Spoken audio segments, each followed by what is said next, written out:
사람들은 인간의 삶을 일컬어 인생 횡로라고 말합니다. 이 인생길에서 키르케고르는 인생은 이것을 택하든 또 저것을 택하든지 한 가지를 택해야 한다고 말했습니다. 우리는 좁은 문에 들어서서 좁은 길을 가든지 또 넓은 문에 들어서서 넓은 길을 가든지 또는 좋은 나무가 되어 좋은 열매를 맺든지 아니면 나쁜 나무가 되어 나쁜 열매를 맺든지 또 모래 위에 집을 짓든지 반석 위에 집을 짓든지 둘 중에 하나를 반드시 선택해야 합니다. 아멘. 우리는 둘 다 선택할 수 없습니다. 그 선택의 여하에 따라서 우리의 삶이 10년이 아니라 일생 또 아니 영원을 좌우합니다. 그러므로 우리는 지혜로운 선택을 해야 합니다. 젊은 청년들은 청년의 때 어떤 길을 가야 할 것인가, 그리고 40, 50대는 남은 인생을 어떻게 살아야 할 것인가를 잘 선택해야 합니다. 우리 인생이 80에서 또 100세라고 하는데 우리의 짧은 인생의 여정에서 우리는 지혜로운 선택을 하여 영생을 얻고 또 어떤 역경 중에도 흔들리지 않는 삶을 살 수 있기를 기도합니다. 아멘. 7장 13, 14절을 보겠습니다. 좁은 문으로 들어가라. 멸망으로 인도하는 문은 크고 그 길이 넓어 그리로 들어가는 자가 많고 생명으로 인도하는 문은 좁고 길이 협착하여 찾는 이가 적음이라.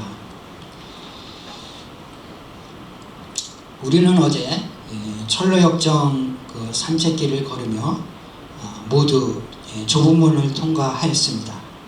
우리 앞에는 여러 개의 길이 있는 것 같지만 생명과 사망의 길, 또 복과 화의 길, 하나님을 섬기는 길과 우상을 섬기는 길, 좁은 문과 넓은 문, 또 좁은 길과 넓은 길, 이 두 가지 길뿐입니다. 예수님은 본문에서 좁은 문으로 들어가라, 좁은 길로 가라고 말씀하셨습니다.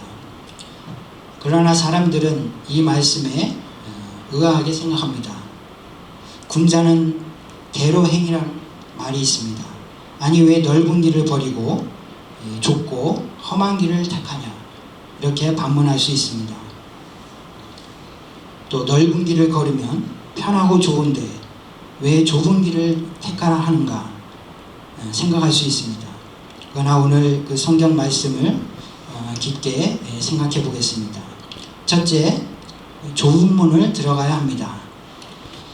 사람들은 기독교 신앙은 믿기 쉬운데 믿고 나면 어렵다고 생각합니다. 그러나 이것은 틀린 생각입니다. 기독교 신앙은 처음 믿기도 어렵고 또 믿고 나서도 힘이 듭니다. 제가 이런 말씀을 하면 또 달리 생각할 수도 있습니다. 왜냐하면 성경은 단순히 예수님을 믿기만 하면 구원받는다고 기록되어 있는데 무엇이 그렇게 어렵다는 말인가? 물론 믿는 것은 어려운 것은 아닙니다. 그러나 믿기 위해서는 반드시 회개를 해야 합니다. 예수님은 복음을 전파하실 때 말씀하셨습니다. 회개하고 복음을 믿으라. 아멘. 이 말씀에서 믿음만 강조한다면 복음은 대단히 쉽습니다. 그러나 회개 없이 복음을 믿을 수 없습니다. 회개는 무엇을 의미합니까? 하나님 없이 살아가는 현재의 나의 삶, 또 예수님 없이 살고 있는 현재의 나의 삶에서 돌이켜서 또 하나님께 가는 것입니다. 회개란 단순히 어떤 사건에 대해서 후회하거나 슬퍼하는 것이 아니라 잘못된 것에서 방향을 바꾸는 것입니다. 이는 넓은 길에서 떠나 좁은 길로 가는 것입니다. 회개에는 희생이 따르고 또 대가를 지불해야 합니다. 회개에는 또 뼈아픈 고통이 따릅니다. 이때 옛 생활을 청산하고 새로운 삶이 시작되는 것입니다. 회개가 없는 신앙생활, 또 회개가 없는 교회는 있을 수 없습니다. 회개라는 아픔을 겪으며 좁은 문으로 들어갈 때 생명력이 생깁니다. 로마의 콘스탄티누스는 AD 313년에 기독교를 국교로 선포했습니다. 이때부터 기독교는 생명력을 잃기 시작했습니다. 국교로 선포되기 전에 이 기독교 인구는 로마 전체의 7%였다고 합니다. 그때 크리스찬들은 생명력이 있어 로마 전체에 큰 영향력을 끼쳤습니다. 그렇기 때문에 콘스탄티누스 이 대제가 기독교를 이렇게 국교로 공인하게 되었습니다. 그러나 국교로 이렇게 공인되자 이렇게 사람들이 회개 없이 또 교회로 이렇게 쏟아져 들어오게 되었습니다. 회개가 없는 사람들로 가득 찬 교회는 사교장이나 다름없게 되었습니다. 회개라는 이 좁은 문을 통과하지 않고 교회에 들어오게 된 것이 기독교 부패의 원인이 되었고, 그때부터 기독교는 생명력을 잃게 되었습니다. 중세의 그 어두운 긴 터널이 시작된 것입니다. 참된 그리스도인의 이 삶의 출발은 회개라는 좁은 문을 들어감으로 시작합니다. 우리가 좁은 문에 들어가려면 땅에 쌓아놓은 보물을 가지고 들어갈 수 없습니다. 그리고 뻣뻣한 사람은 들어갈 수 없고, 겸손하고 또 고개를 숙인 사람만이 들어갈 수 있고, 또 자기 혼자만 들어갈 수 있습니다. 아멘. 대학교 때 저는 친구들과 함께 독서 모임을 만든 적이 있었습니다. 그때 읽은 책 중에 하나가 앙드레 지드의 좁은 문이었습니다. 거기서 그는 불신자인 그 애인과 함께 좁은 문을 들어갈 수 없는 그 안타까운 현실을 이렇게 썼습니다. 바로 좁은 문은 회개하고 성령으로 거듭난 사람만이 들어갈 수 있습니다. 아멘. 탐욕과 욕망을 회개해야 들어갈 수 있습니다. 아멘. 또 무거운 죄짐을 벗어야 들어갈 수 있습니다. 아멘. 이처럼 복음을 믿는다는 것은 쉬운 것이 아닙니다. 때론 뼈를 깎는 아픔과 또 고통이 따릅니다. 이때 구원받고 생명력이 있는 삶을 살 수 있습니다. 회개하고 복음을 믿어라. 아멘. 이것은 타협할 수 없는 복음의 진수요 핵심입니다. 둘째로 그 좁은 길로 가야 합니다. 좁은 문으로 들어가는 것으로 끝나는 것이 아닙니다. 넓은 문을 뿌리치고 좁은 문으로 들어서면 또 좁은 길이 나옵니다.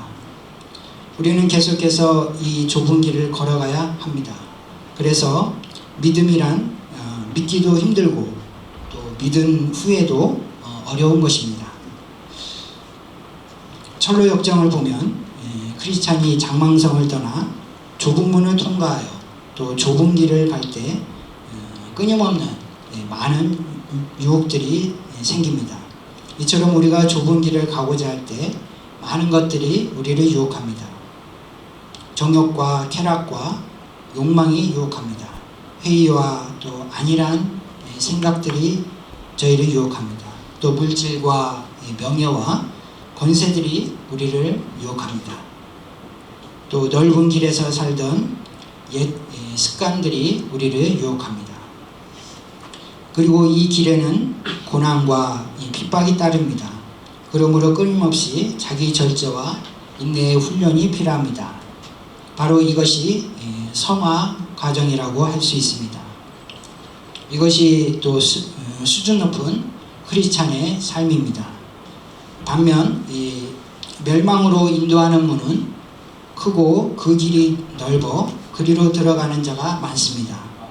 이 길은 들어가기도 쉽고 또 과정도 쉽고 또 졸업도 쉽습니다. 그 길은 다수가 선택하고 또 그 길이 화려하기 때문에 전혀 부담이 없습니다. 노력이나 투쟁도 필요하지 않습니다. 성경을 읽으려면 또 많은 인내와 이렇게 투쟁을 해야 합니다. 그러나 우리가 TV를 보거나 또 만화책을 읽을 때 자기를 부인하며 보고 있는 사람은 한 명도 없을 것입니다. 그리고 잠은 투쟁하지 않아도 또 저절로 자게 됩니다. 그러나 깨어있는 삶은 힘써 투쟁해야 합니다. 예수님은 이 거짓 선지자들을 삼가라고 마태복음 7장 15절 말씀에서 말씀하셨습니다. 거짓 선지자는 어떤 사람들입니까? 거짓 선지자들의 특징이 무엇입니까? 첫째로 양의 옷을 입고 나타납니다. 15절 말씀을 보겠습니다. 거짓 선지자들을 삼가라. 양의 옷을 입고 너희에게 나오나 속에는 노략질하는 일이라. 우리는 사람의 속을 알 수 없고 다만 나타난 외형만 볼 뿐입니다. 거짓 선지자는 보이는 면에 있어서는 아무 차이가 없습니다. 그들은 양의 옷을 입었습니다. 그들의 교리나 가르치는 것이 그리 틀린 것이 없어 보입니다. 그러나 그것은 일종의 가면일 뿐입니다. 궁극적으로 그들은 예수 그리스도를 유일한 구주로 인정하지 않습니다. 사단은 광명의 천사로 가장하여 우리를 여러 모양으로 미혹합니다. 둘째로 이렇게 신앙 고백이 없습니다. 21절 말씀 보겠습니다. 그들은 입술로 주여 주여 합니다. 신앙 고백은 참으로 아름답고 고귀합니다. 그러나 주님은 입술로 주여 주여 고백하기를 원치 않습니다.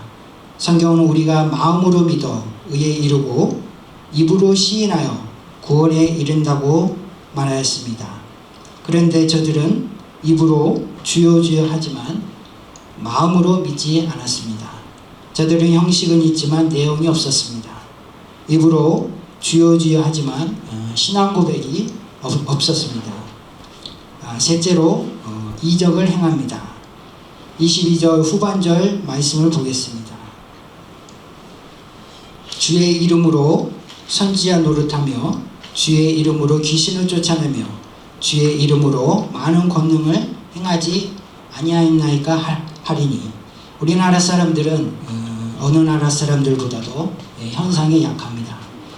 한번 현상을 보고 한번 경험을 하게 되면 이것이 성경적인가 하는 그 사실을 확인하기 전에 무조건 이렇게 따라갑니다.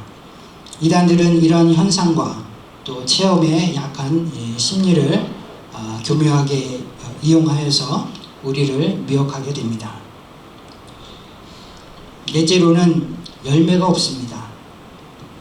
예수님은 지금까지 거짓 선지자들의 구별 방법 중 하나는 동기가 잘못되어 있음에 대하여 말씀하셨습니다. 그들은 양의 옷을 입고 있지만 속에는 노략질하는 일입니다. 이제 예수님은 거짓 선지자들의 결과에 대해서 이렇게 말씀하십니다. 16절에서 20절 말씀을 보면 열매를 보고 그 나무를 안다고 말씀하셨습니다. 동기가 잘못되었기 때문에 결과가 좋을 리 없습니다. 열매는 삶의 결과입니다. 아름다운 말로 사람을 속일 수는 있지만 열매는 속일 수 없습니다. 가시나무에서 포도를 또 엉겅퀴에서 무화과를 딸 수 없습니다. 거짓 선지자들의 열매는 가정을 파탄시키고 도덕과 윤리를 깨뜨립니다. 믿는 사람들도 삶의 과정에서 얼마든지 실수를 합니다. 그러나 이단들은 끝이 다릅니다. 그러므로 우리는 그들과 달리 주님의 아름다운 인격이 조각되어 인격이 성숙해지도록 힘써야 합니다. 우리 내면의 성령의 열매인 사랑과 희락, 또 화평과 오래 참음, 또 자비와 양성, 또 절제의 열매가 맺히도록 기도해야 합니다. 다섯째로 하나님의 뜻을 행하지 않습니다. 21절 말씀 보겠습니다.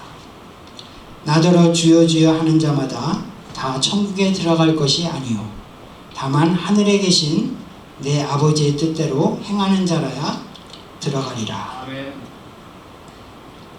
그들은 하나님의 뜻대로 또 방법대로 살지 않습니다.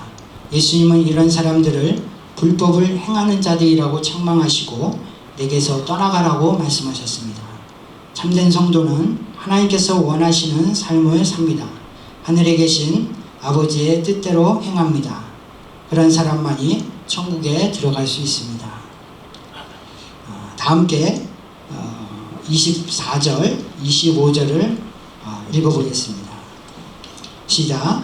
그러므로 누구든지 나의 이 말을 듣고 행하는 자는 그 집을 반석에 지은 지혜로운 사람 같으리니 비가 내리고 창수가 나고 바람이 불어 그 집에 부딪히되 무너지지 아니하나니 이는 주초를 반석 위에 놓은 까닭이요. 아멘.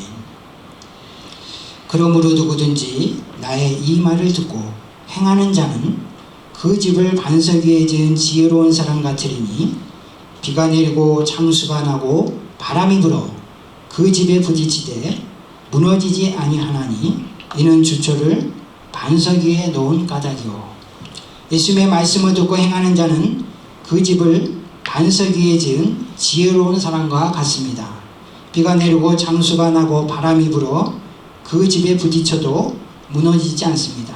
왜냐하면 그 주초를 반석 위에 놓았기 때문입니다. 그러나 예수님의 말씀을 듣고 행하지 않는 자는 집을 모래 위에 지은 자와 같이 어리석은 자입니다. 중동 지방에는 모래 땅이 많습니다. 그리고 당시에는 건축 기술이 발달되지 않아 기초를 어디에 두느냐는 매우 중요한 것이었습니다. 지혜로운 사람은 반석이 나올 때까지 땅을 파고 집을 짓습니다. 그러나 어리석은 사람은 설마 괜찮겠지 하고 모래 위에 집을 세웁니다. 오히려 땅속에 투자하는 돈을 가지고 외관만 이렇게 화려하게 집을 짓습니다. 그러나 결국은 비가 내리고 창수가 날 때 어떻게 됩니까? 27절 말씀 보면 비가 내리고 창수가 나고 바람이 불어 그 집에 부딪힘에 무너져 그 무너짐이 심하니라. 비가 오고 창수가 날 때 모래 위에 지은 집은 흔적도 없어집니다. 집을 짓는 데 가장 중요한 것은 기초공사입니다. 사람들은 기초공사는 눈에 보이지 않고 또 비용이 많이 들기 때문에 등한시하기 쉽습니다. 그러나 기초공사를 잘 해야 합니다. 우리는 기초를 튼튼히 하지 않아 건물이 무너지는 것을 종종 목격하게 됩니다. 그러면서도 기초를 등한시합니다. 이는 기초공사를 하려면 많은 물질과 또 시간과 노력이 필요하기 때문입니다. 그리고 빨리빨리 해서 또 전시 효과와 또 자기 성과를 내고자 함에 있습니다. 그러나 늦더라도 이 기초공사를 튼튼히 해야 합니다. 우리가 그 삶의 그 기초를 어디에 두느냐는 매우 중요합니다. 세상의 부귀영화를 얻었다 할지라도 기초가 약하면 시련의 날에 또 흔적도 없이 날아가 버립니다. 눈에 보이는 이 세상의 것들은 견고한 기초가 될 수 없습니다. 그러면 우리가 어떻게 반석 위에 집을 지을 수 있습니까? 이 말씀을 듣는 것으로는 안 됩니다. 말씀을 듣고 순종해야 합니다. 말씀의 인생의 가치관을 분명히 둘 때 역경의 때에도 흔들리지 않습니다. 우리가 한 말씀이라도 또 듣고 또 힘써 행하는 삶을 살 수 있기를 기도합니다. 아멘.